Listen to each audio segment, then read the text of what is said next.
Hello, everyone, and welcome back to Rated L for Lore. We are now in week 2, episode 4. I totally didn't procrastinate recording this episode. It is definitely not Mother's Day, the day before this comes out.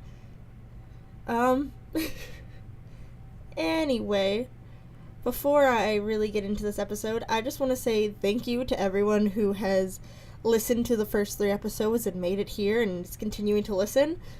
Thank you for sharing it around. Just thank you for everything.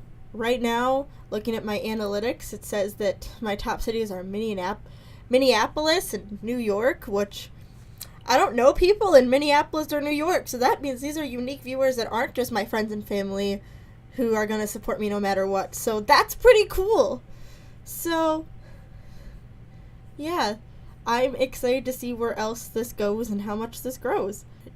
Enough just pre-episode panic, since I totally procrastinated. But, it's fine. It's fine. Also, because of that, my entire script isn't typed up. Some of it is just written down in a notebook. I didn't have time to retype it. So I'm going to be reading half off of my computer and half off of, my notebook. So this should be fun. Anyway. As always here on Rated L for Lore, this episode will contain spoilers for the game we are going to cover. Also, I want to give a content/trigger warning for today's episode because we will be discussing heavier topics such as sexual assault.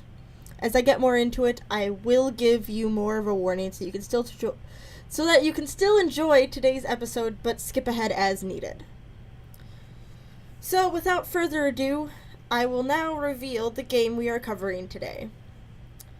So, the game we are covering in episode 4 is Miseo. Miseo is an RPG horror maker game that was released on May 26, 2011, with a more expansive update being released on October 14th, 2011. I believe there were a few other versions and updates that happened later on, but I'm not 100% sure on that. The developer of Miseo, Sen, has also made another popular RPG maker horror game called Mad Father. So, wink wink, nudge nudge. It's a good game. So Miseo is primarily an exploration game where the player must find 6 objects that are hidden around the main character's school in various locations. All the while, the player must both avoid and appease evil spirits who appear inside the school after it has been transported to another world. Failure to properly hide from, avoid, or appease these spirits results in the player's death and a game over. The player must interact with their surroundings to find the hidden objects, provide hints to various puzzles, and to progress the story. The game ends when all 6 objects are found and offered at the altar just outside of the high school. The player then makes one final choice which determines the ending they get. After beating the game, the true ending scenario is unlocked and the player can then replay the game as either male or female. Gameplay isn't affected or altered by the different genders, but some story events are played out in different ways. So, now that we've covered the basic gameplay and mechanics of Miseo, let's introduce you to our cast of characters. First off, we have Miseo herself. She is the title character. She is noted in the game as being friendless and lonely. She's also described as shy and obedient, and she has been missing for 3 months when the game starts.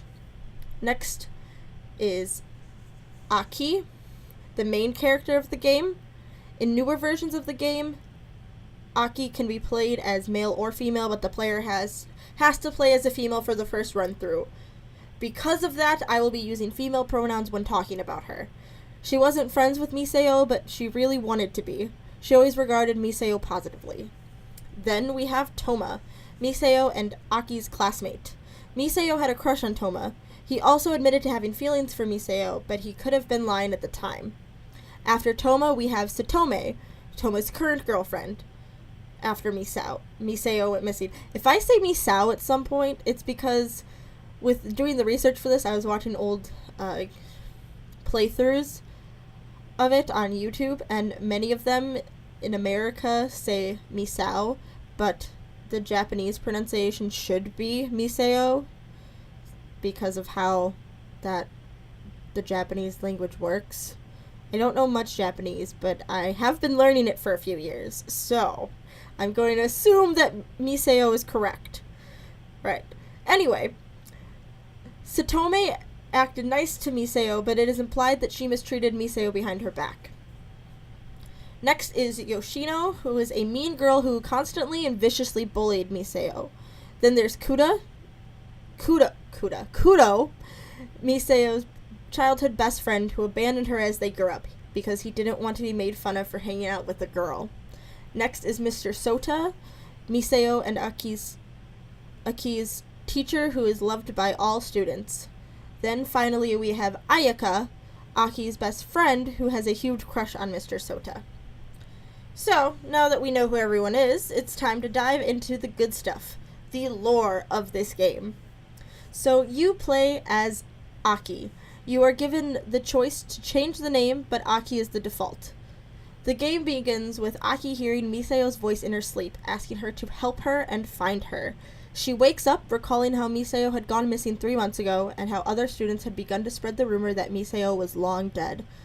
Aki then states that she hopes that isn't true because she wanted to be Miseo's friend.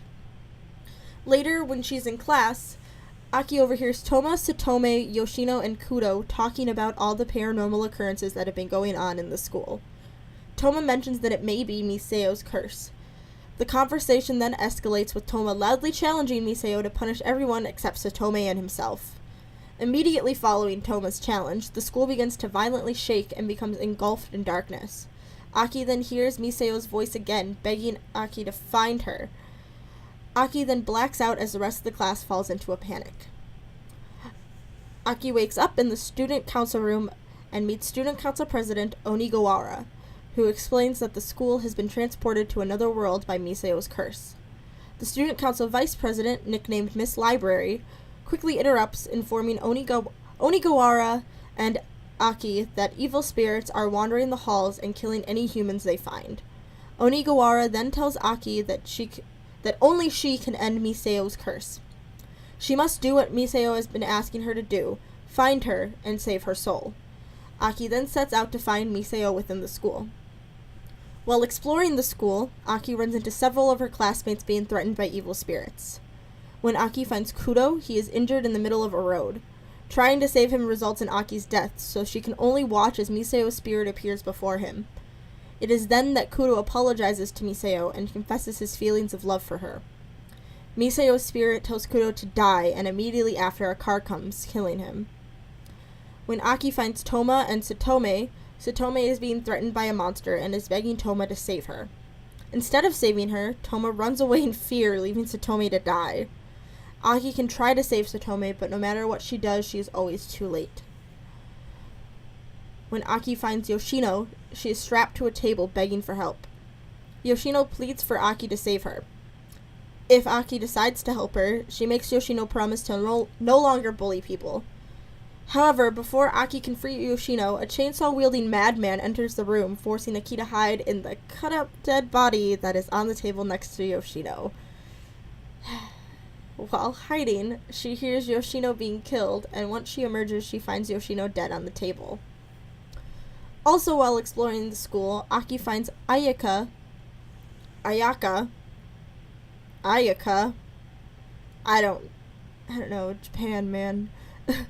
Aki finds Ayaka rummaging through Mr. Sota's desk. Aki urges her to go somewhere safe, but Ayaka refuses, wanting to find something good. Aki also finds Mr. Sota locked in a locker and frees him. A little while later, Aki finds Ayaka and Mr. Sota in the infirmary. Ayaka is clearly shaken up, and Mr. Sota explains that she just escaped a monster and asks Aki to fetch a tranquilizer from his desk to help Ayaka calm down. Aki doesn't find a tranquilizer in Mr. Sota's desk, and upon her return to the infirmary, Ayaka is dead and Sota is injured. Aki leaves the infirmary after Mr. Sota tells her that a monster attacked them. Now, despite witnessing all this death, Aki continues and eventually begins to find pieces of Miseo's body, namely her legs, arms, head, brain, eyes, and heart. After finding all of Miseo's body parts, Onigawara Onigawara and Miss Library instruct Aki to offer the body parts at the altar just outside the school. However, after offering Misao's body parts, nothing happens. Onigawara then suspects that Misao isn't ready to move on yet. He also believes that the graves located next to the altar hold significance, as they were previously empty but now are occupied by Aki's classmates that have died at the hands of evil spirits. Since one grave is still unoccupied, Onigawara guesses that Misao still holds a grudge against one of the people who are still alive. He then informs Aki that she will have to choose who to sacrifice between Toma and Mr. Sota and kill them. After Aki kills the one she believes Misao had a bigger grudge against, she rushes back to the altar. Misao's body parts disappear and Aki sees Misao's ghost before the lone survivor from Aki's class joins her. The two leave the altar, believing the curse has been undone, but before returning to their world, they see a series of flashbacks consisting of Misao's final moments. Now, this is where it starts to get super heavy and darker, if that's even possible with this game. But coming up, I will be mentioning sexual assault a few separate times, so feel free to skip ahead as needed. Now back to the lore. Aki watches in horror as she sees Misao's final moments. The first thing Misao shows is when Yoshino had told the entire class that Misao had a crush on Toma. Shocked and embarrassed, Misao silently takes the teasing before Toma approaches her and reveals that he has a crush on her too in a surprising turn of events.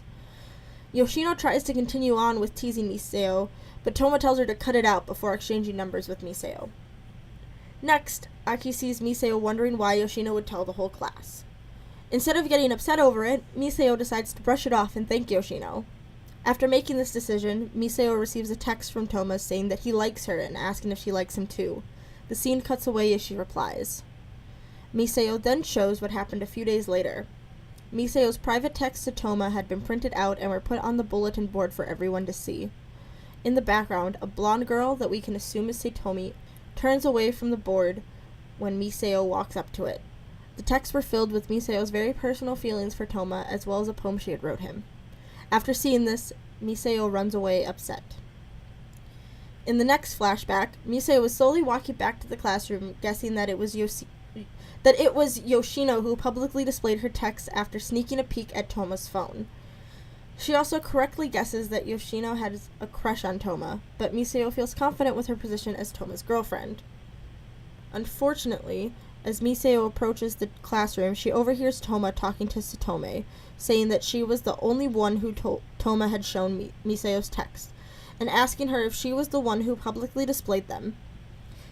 She denies it, but given her rather playful demeanor about it, it can be assumed that she is the one who displayed them. It is unclear if Toma and Satome were fooling around or if Toma was just confronting her, but based on their dialogue, I would definitely say Toma was trying to fool around with Satome. Feeling betrayed, Misao runs off again, but this time Kudo watches her leave. The next flashback gets so much more darker, as it shows Yoshino and a group of other girls bullying and physically attacking Misao. She doesn't fight back, but she does tell Yoshino that Toma will never make Yoshino his girlfriend if she kept bullying Misao. This makes Yoshino both more angry and more violent, causing Yoshino to join in on hitting Misao. Now determined to make the poor girl regret her words, Yoshino has her lackeys hold Misao down while she undresses and takes a nude photo of her, using it to blackmail her into keeping quiet about Yoshino's bullying. Yoshino then locks Misao in the bathroom with a boy and encourages him to give her lots of love. The boy then rapes Misao. Like I said, it gets a lot darker, and I know this is fictional, but this story breaks my heart. The next flashback shows Misao sobbing in the bathroom stall, presumably being left there after the boy was finished, as night had already fallen. Misao then hears a voice telling her to come out. When she does, she sees that it's Mr. Sota, who probably heard her crying, but chastises her for being out of bed so late. Unable to remain composed, she breaks down in front of Mr. Sota. We next see Misao sitting at Mr. Sota's desk. He asks her what's wrong, directly contradicts what Mr. Sota had previously said to Aki about not having time to listen to Miseo the day before she went missing. Watching what actually occurred, Aki sees that Miseo lied about what Yoshino had done to her, and instead just tells him that she got her heart broken. Mr. Sota sympathizes with Miseo, saying that he had dealt with something similar in his youth. Miseo finds this hard to believe, commenting on his gentle and popular nature. Mr. Sota says how charming Miseo is and embraces her from behind, making Miseo confused and uncomfortable. Mr. Sota then compliments Miseo's hands, and she pushes him away out of fear. While trying to run away, she backs herself into a corner, with Mr. Sota continuing to pursue her. The scene fades to black, but it is assumed that Mr. Sota rapes her before killing her, as we hear Miseo scream and Mr. Sota yelling back, clearly outraged by her rejection. When the scene fades back in, Miseo is dead, with Mr. Sota standing over her body. Mr. Sota then drags Miseo to the same bathroom stall where she was first raped and dismembers her body. When the flashbacks end, Aki and the remaining survivor return to their school rooftop in their world, with no traces of what happened in the other world remaining. Now, there are two different endings depending on who Aki sacrifices. The bad ending is triggered if Aki chooses to sacrifice Toma. After the flashbacks, then Aki is on the rooftop with Mr. Sota after seeing what he had done. Mr. Sota then attacks and kills Aki as she tries to run away from him. The player then sees Mr. Sota approaching and consoling another crying student before offering to walk her home. Many fans of Miseo theorize that Mr. Sota also murders this girl. But if Aki chooses to sacrifice Mr. Sota, then the good ending is triggered. After the flashbacks, Aki and Toma are left on the roof, completely shocked by what they had seen. The two agree that Miseo must be at peace now and move on. Aki goes to the student council room to thank Onigawara, but discovers he isn't the student council president and that no one has heard of him. Later on in class, Aki thinks about how class has returned to normal, but no one seems to remember Mr. Sota, Ayaka, Yoshino, Satome, or Kudo, even though she still remembers them. Aki decides to find happiness and solace in the fact that Miseo left with a smile, until she realizes that Miseo's ghost is standing behind Toma and the game ends. Now, while we reach the end of the game, this episode is far from over. After beating the game, the player then unlocks the ability to replay the game as a male Aki and another scenario titled Truth.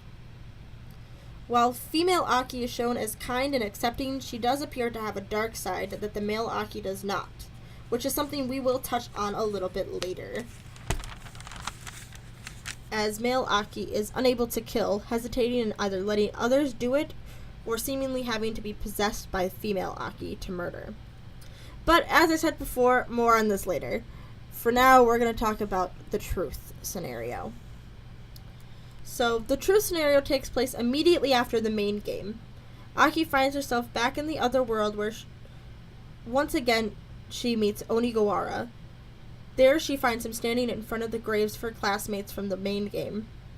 More specifically, the graves of Kudo, Satome, and Yoshino, who Onigawara considers maliciously sacrificed by Miseo and not directly causing her death.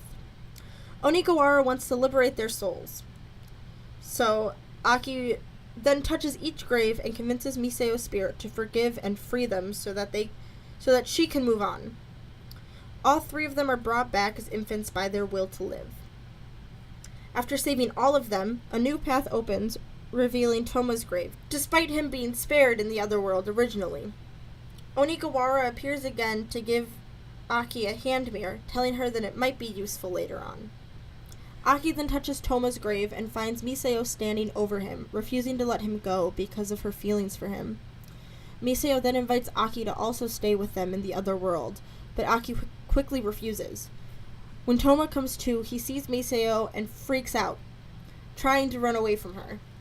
This confuses Miseo, until Aki hands her the hand mirror. Miseo then realizes that instead of looking like her normal self, she is bloody and grotesque. Miseo panics, fleeing and pleading for the two not to look at her. Aki, still wanting to be Miseo's friend, approaches her and promises to stay with her. Aki then hugs Miseo, and Miseo changes back to her former self, no longer vengeful and ready to move on. Aki then wakes up back in her classroom and sees the words "thank you" written on the chalkboard. Aki then promises to never forget Miseo. While this is the true ending, before touching Toma's grave, Aki can go down another path to find Mr. Sota's grave. Lying next to Mr. Sota's grave, Aki finds Ayaka's hairpin. If she touches it, she sees how Ayaka truly died. While Ayaka was rummaging through Mr. Sota's desk, she found Miseo's arms. Mr. Sota then catches her finding them and chases her to the infirmary. However, before Mr. Sota can do anything, Aki walked in. We see how Mr. Sota convinces her to leave and then kills Ayaka in cold blood before Aki returns, and giving himself an injury to convince Aki it was a monster. Aki can also touch Mr. Sota's grave. Doing so reveals Mr. Sota's past, which led him to becoming a murderer. After first touching his grave, Aki is transported to Mr. Sota's room. He had written on his computer that he was happy to be loved by all, but it was really a mask that he wore that everyone loved. He goes on to write that he hates that everyone only loves him for his appearance. This brings on a flashback of Ayaka and some other girls praising his looks. He hears this but walks away frustrated. What he didn't hear was Ayaka saying that his kind nature and personality are his best features, and that he's not all just appearance. Aki then finds Mr. Sota in the bathroom, lamenting about no one truly accepts him like he thought they would, after changing his face, implying that he got plastic surgery. Back in Mr. Sota's room, Aki discovers that Sota was considered unattractive in high school and was bullied due to his looks, after finding an old yearbook of his. She goes on to find out that Sota once tried to rescue an injured cat, but failed. Since he couldn't save the cat, he dug a grave for it. Aki goes on to learn about a girl that Sota had a crush on in high school as well, named Takano. She first approached him at lunch and told him that she wanted to protect him, and that she no longer cared if other people teased her for sticking up for Sota. However, when Sota revealed his feelings for her, she harshly refused him. She apologized but told him that she was just being nice and didn't want to get that close to him. She goes on to tell him that she thinks they should stop having lunch together. This angers Sota, and he tries to rape her before he is stopped by a teacher. Thank God. After seeing this flashback, Aki goes deeper into Sota's house, where she finds him slashing at a dead body. He is still lamenting about how no one accepts him and that people only love him for his face. Aki approaches him, telling him that all of his students love their kind and reliable teacher, and that she loves him for who and what he is. This surprises Sota, and Aki then hugs him. After hugging him, Aki is transported back to the other world, and instead of Sota being reincarnated, the cat he tried to save is reincarnated. Which, honestly, is much better, because who would want that murderer to be alive again? Some people theorize that Sota was actually reincarnated as the cat, though I don't feel like he deserves even that kind of redemption, and I don't think Onigawara does either, as he warned Aki before getting close to Sota's grave. Now, before I leave you for the week, there is one theory about Miseo that I want to share with you guys. This is the theory that the female Aki is a demon, much like Onigawara. I hadn't even thought or heard of this theory until I started doing research for this episode, but there are several events in the game that may hint at female Aki being a demon. Firstly, at the beginning of the truth scenario, Aki loses a contact lens, and it is revealed that her natural eye color is red and not amber or brown. Miss Library also comments how she's afraid of humans, but that she likes Aki because she doesn't smell human. Another detail is that female Aki isn't hesitant about killing like her male counterpart is. She is able to bluntly kill Toma or Sota, while male Aki says it would be wrong for him to kill, and is sorry to Miseo for being unable to truly help her. Also, if the male Aki decides to kill Mr. Sota, the female Aki forces male Aki to kill him by possessing him and saying, "Because you are me, raise that bat high and crush him." Female Aki in general seems to be mostly unaffected by death, unlike the male version of Aki. The creator of Miseo himself even briefly states that Aki may be a demon in the rec room, which can be unlocked by finding and entering Onigawara's hidden password. Miseo is a tragic heroine who had only wanted to live a long life and be happy. It is unknown if law enforcement investigated Miseo's disappearance, but even if they did, it would have likely remained a cold case since Mr. Sota was already dead. I myself had this feeling of wanting to do right by Miseo while researching and writing this episode. There's just something profoundly sad about Miseo's story, and while fictional, I truly hope Miseo and real girls like her find peace. And now, after this pretty dark and heavy episode, I leave you. I know it's kind of a dick move, since now you're probably all up in your feelings. I know I'm pretty bummed out now myself, but it's fine. Just watch some YouTube videos, go outside and enjoy the sun if it's sunny where you are. Read a book. I don't know. Hang out with some friends. Just, I guess, cherish the life you have and the people in it, because you never know when some crazy murderer is gonna come and hack you into pieces. Anyway, if you would like to suggest a game for me to cover, if you want to tell me about an interesting gaming theory, or even tell me about your thoughts after playing Miseo, or even just hearing my retelling of the story, shoot me an email at ratedlforlore@gmail.com. You can also find and interact with me at ratedlforlore on Facebook and Instagram, and at @4_lore on Twitter. Also, make sure to leave a 5-star review on Apple Podcasts, because that helps me out way more than you could ever know. You can also listen to next week's episode, or any previous episodes, on Stitcher, Spotify, Apple Podcasts, or YouTube. Thank you so much for listening, and I promise that next week's episode will be much brighter than this week's. There are just so many dark and sad games that have just such rich lore. So I can't always help it, guys. I'm sorry. But anyway, as always, this is Rated L for Lore. Thank you for listening to episode 4, and I am Ashley Day. Over and out.